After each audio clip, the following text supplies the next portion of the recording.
Greetings and welcome to the Savage Gav. I'm going to be talking about the Gazetteers series. This is Gaz 1, written by Aaron Alston.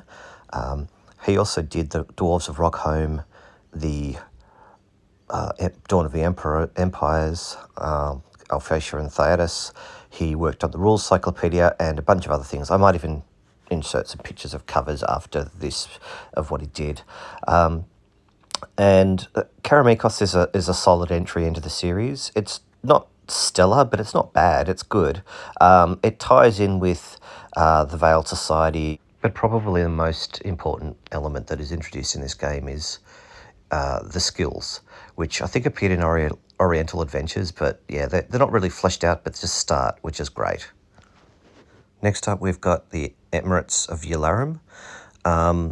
This is by Ken Rolston, published in 1987. Interior art by, I don't know, but not Stephen Fabian, which I'm obviously a bit bitter about. So I've actually included some art at the end here that is by Stephen Fabian that's of the right sort of setting. Now, Yularum was a Middle Eastern style sword and sorcery type setting. Deserts and oases and the like. They had the Nissians, so there was this ancient civilization that everyone was made to forget, and so they were like the Egyptians. So, there were some good ideas here. You could, have a mummy's tomb anywhere you wanted. You could find ancient magic items from a lost race, or you could, deal with Bedouin type desert dwellers. I felt that this actually needed a city like Calimport, like a big, sprawling metropolis where you could have adventures, and the rich were rich and the poor were poor, and that would have been really fun. That wasn't really done, but I think as a GM you could flesh that out a bit yourself. But overall, this was a solid entry into the Gazetteer series. It also expanded upon the skills that were available, which I think the skills are a great addition that came out of this. And as you're probably aware, they were later included into the Rules Cyclopedia, so they became a definitive part of the game from here on out, and they're still sort of floating around in one form or another. Now, Stephen Fabian's art would have been fantastic in this. So Ken Rolston wrote Yularum and the Northern Reaches. So he's decent. He had a good grasp of historic context, and I think they're both fairly strong entries into the Gazetteer series. Not standout, but decent enough, and providing a good background for anyone wanting to adventure in either a Egyptian style or Middle Eastern style or a Viking style. And that's it for this one. So next up we have The Principalities of Glantry by Bruce Hurd. Now this one is one of my favourite Gazetteers. It had the schools of magic, new spells, lots of fun things to play around with your wizards there. It had the Radiance, and that sort of could form part of a campaign if you were so inclined, where there's this artifact that slowly sucks the magic out of the world. So kind of fun. There was a whole pile of NPC wizards that Stephen d'Amberville right there from Castle d'Amberville. So it tied in pretty nicely with a couple of the existing games. There was a kind of an attempt to introduce something of a Ravenloft setting, maybe. There were werewolves in the countryside. It was a Clark Ashton Smith kind of inspired countryside of Averoigne, and the city itself was based on Venice. If you're a fighter, you're an underclass citizen, kind of. They had some interesting forms of punishment. There was some interesting items, imps, kind of familiar type creatures. So this really introduced a whole pile of things into the game. It was fun. It was a bit silly at times. Bruce Hurd did kind of almost write slightly amusingly at times. I liked it, but at the same time, it wasn't really what I was after for in a gazetteer. He wrote, he did The Orcs of Thar, which is almost ridiculous, and he did The Voyages of the Princess Ark, published in Dragon magazine and later compiled into its own supplement. Very good. And we are coming to an end of Glantry with an Apocalypse Now reference. Next up, The Kingdom of Irendi. The only thing good about this is Stephen Fabian's art, really. It's a setting where the islands are like a paradise for tourists. It was written by Anne Gray McCready, who wrote CM5, Mystery of the Snow Pearls. She did a Red Sonja D&D module and a couple of other modules and bits and pieces. She worked primarily as an editor for TSR. Yeah, there are some elements of this that are positive. I think you do have the obligatory cannibals. You've got jungles. You've got some pirates, treasures, chests and stuff, So there's a bit of that stuff going on, but by and large, you've got the king and queen are adventurers chosen from a tournament. They're there for a year. So you can become a king and queen just by being an adventurer. Woo! It feels like it should have been combined with the Minrathad guilds. I think. Look, honestly, I always thought Irendi and Minrathad guilds were very much almost one thing in terms of how they would operate. There could have been a bit of political intrigue between the two, but unfortunately we ended up with this. So the Isles of Alfheim, I don't really recall it ever really wowing me very much. There are clans, there are spells for druids and elves and stuff. There are means of sort of expanding your characters beyond, I think, the 11th level. It's the Tree of Life. I think there was sort of a Badlands section. It was okay. I've never really gotten into elves as a adventure setting. It's a pretty vanilla take on elves. I think there's some fantasy that creates elves as standoffish. And it was written by Steve Perrin, who did a number of Forgotten Realms modules and adventures, RuneQuest, bits and pieces, Fires of Dis, which is an AD&D Planescape supplement. So it includes some information on the history of Alfheim from the Blackmoor through to now, some information about geography, including benign and malign magic areas where, they're interesting, trees of life type stuff, as well as areas that are dark in the forest, economy, politics. It has a number of NPCs. It's got some good character generation information in it. It includes a number of clans, sort of character archetypes to use, I guess, like there's a few new monsters which are interesting.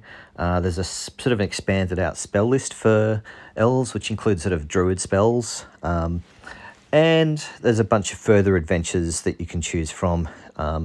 So overall, it's a pretty decent supplement. It has skills and expanding out on the spell casting abilities of elves who are dual classes is good. The Dwarves of Rockholm.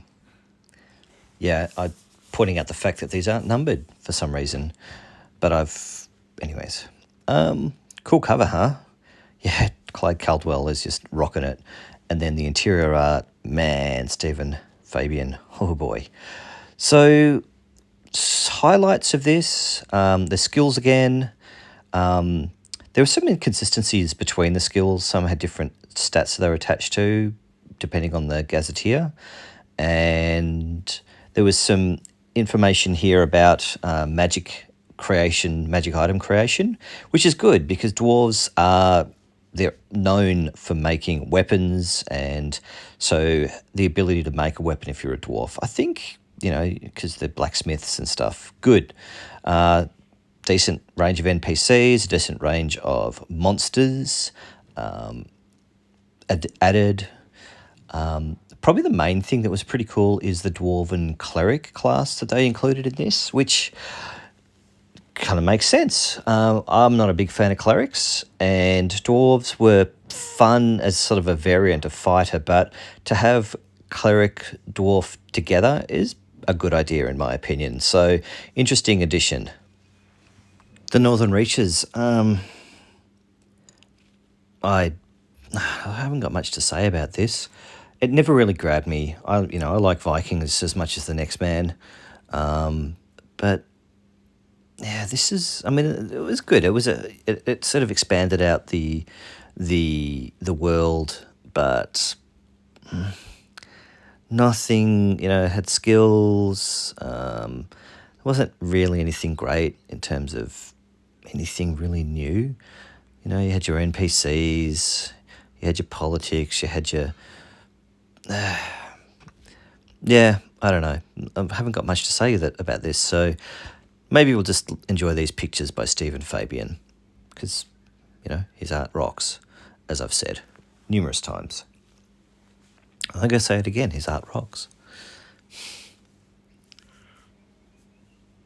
I guess if you're a completist, you'd want this Gazetteer. Otherwise, there are better Gazetteers out there.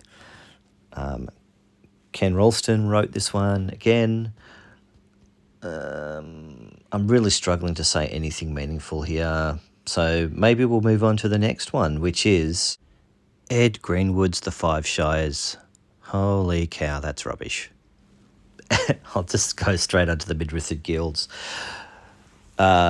This wasn't illustrated by Stephen Fabian, but it is a great gazetteer. You could become a merchant prince of Minrathad, a trader, a capitalist, a conniving, money-grubbing magician of water, of boats, whatever. I'm not really selling it. It was like you could dual class into another kind of class with spells, which was fun. I kind of liked it. It's a bit like the Darachan merchant class, where you have some interesting fun spells. Again, this wasn't illustrated by my favourite artist, and so I have hunted out some pictures to include. But in and of itself, I think this is worthwhile having as a gazetteer, and I rate this very highly as far as these things go. But moving on to the Stephen Fabian art. Yeah, we should have been illustrated by him. Then it would have been a perfect gazetteer. But as it is, even with the art by whoever that was, I'm not going to say, really, really good. I'm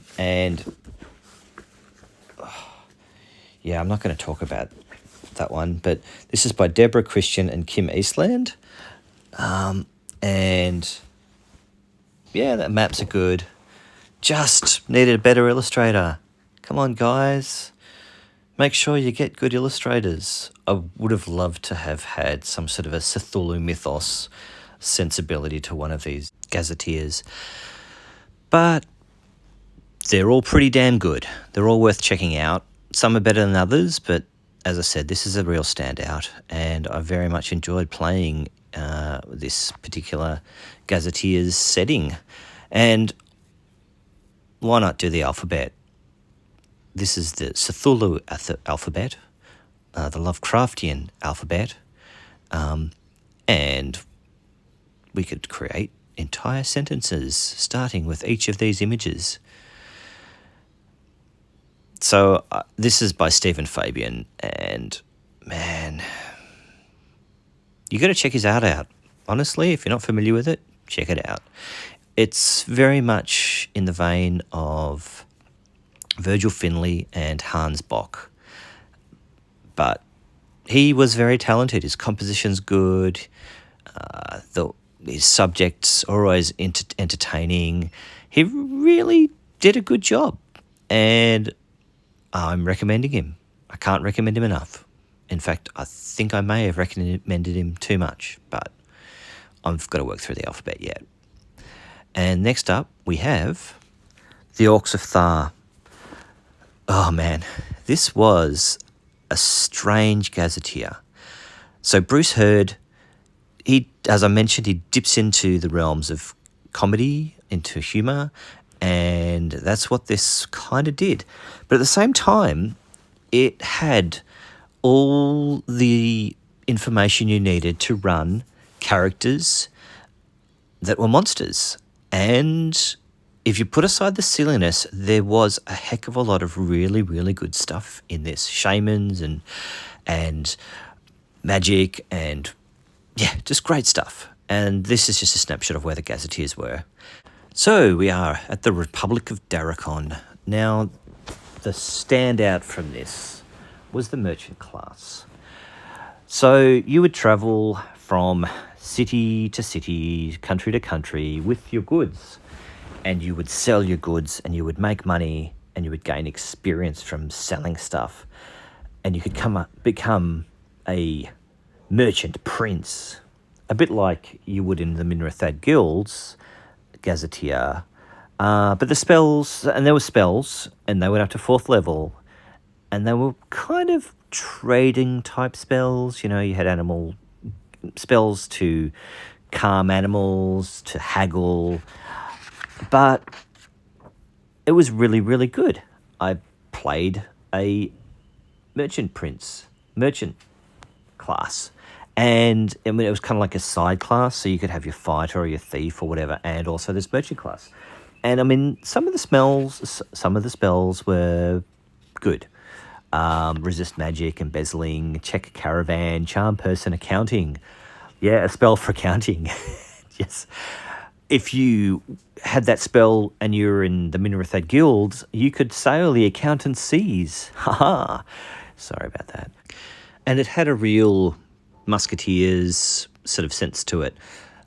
You saw the rapier dude with his pantaloons and his funny pants. Yeah, so that was fun. The Golden Khan of Ethingar. Now, this was a pretty good one too. I'm saying that a lot, but deservedly so. This was good. So it was a Mongolian steeps kind of campaign. A lot of horse riding, a lot of shooting arrows, bows and arrows from horseback. There was shamans, there was a spirit world. Good stuff. The Shadow Elves was a little strange. It wasn't the Drow. I kind of wish they were the Drow. It was more like the disliked cousins of the elves that lived underground. It was fun. The underground setting tied in with the Radiance, and there was also like mutant children from the Radiance. Excellently illustrated, as you can see, by my favourite artist. And yeah, it was good fun. What happened there? Anyways,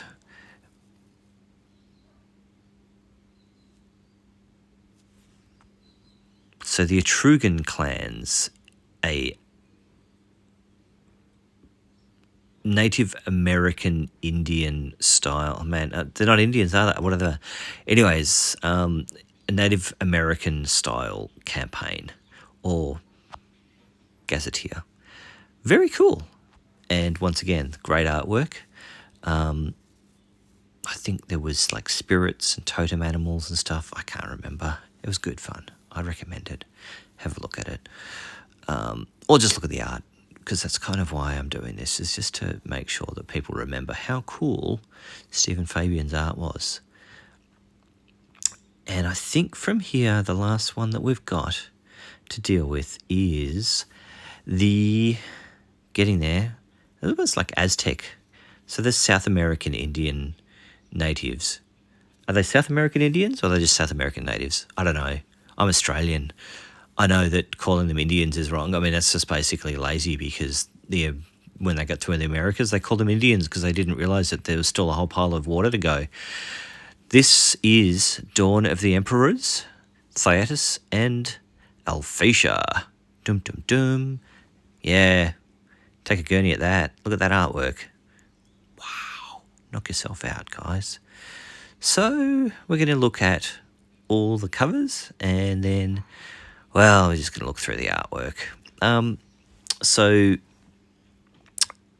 Theatus was kind of like it had the Roman Empire feel to it, and Colosseums, and Thyesha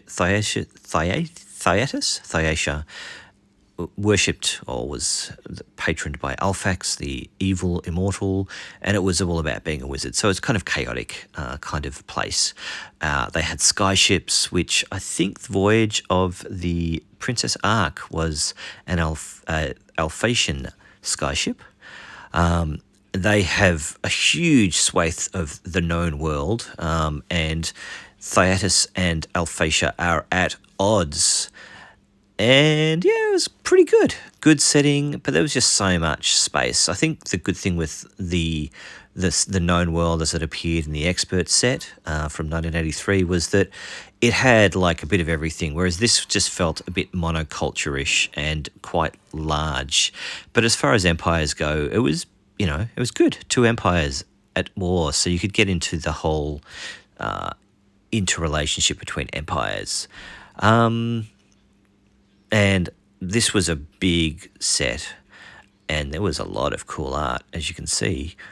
And I've included all of it. And I actually scanned these ones because the stuff that I could find online wasn't a very high quality. I have all this art, but I'm a bit lazy, so sometimes I just find digital versions and cut them out from there. Whereas this, I actually scanned and cut myself. So there you go. That is the Gazetteers. Now there are also the creature crucibles, which I shall do at a later date. So we've got Tall Tales of the Wee Folk. We have Top Ballista, another ridiculously ridiculous book. I'm pointing to the Tall Tales of the Wee Folk. Don't know why. And we have the Tales of the Sea People. I don't know, the Sea People. And the Night Howlers, where you could play a werewolf. I think this was when White Wolf was doing their stuff. And also the Hollow World. Don't forget Peculadar, whatever.